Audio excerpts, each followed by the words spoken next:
দিয়ে আড়ানোর মতন কোনো ক্ষমতা নাই। আমরা ৮ বাজারও যাইতে পারি না, স্কুলও যাইতে পারি না, এদিকে কোনো গেলে আমরা যাইতে পারি না, কোনো কিছু আনতে পারি না। মানে রাস্তাটা ঠিক করবো করে আজ ৫ বছর এই পর্যন্ত কিন্তু রাস্তাটা আমরা রাস্তা অবরোধ করে করছি, তারপরেও রাস্তা আমরা ঠিক করে দেয় না।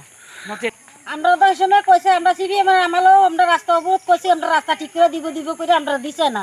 ২৫ বছর কাটা গেছে, এরপরেও এখন আমরা সেই সরকার পাল্টাই আবার নতুন করে আবার আমরা এই সরকার আনছি সবে মিললে আইনা সেটা ৫ বছর গত হয়ে জায়গাতে আছে, আমরা দিব করে আশা দিয়ে রাখছে। আশা দিয়ে রেখে সেটা আমরা এই পুঁজিতে নাস্তা করে দেয় না। কই গানা কালকা এবছর না এবছর এই ভোট যায় আসলে এই ভোট যায় আসলে এবার কত আমরা সহ্য করবো। ওই এইবার একবার ডেলিভারি একটা রুগী আসছিল, এও হাতে দৌড়াদৌড়ি করে পরে সবাই ওই সিনেমা ফলের সামনে লইয়া গেছে, নিয়ে সেটা তারপরে হাসপাতাল নিয়ে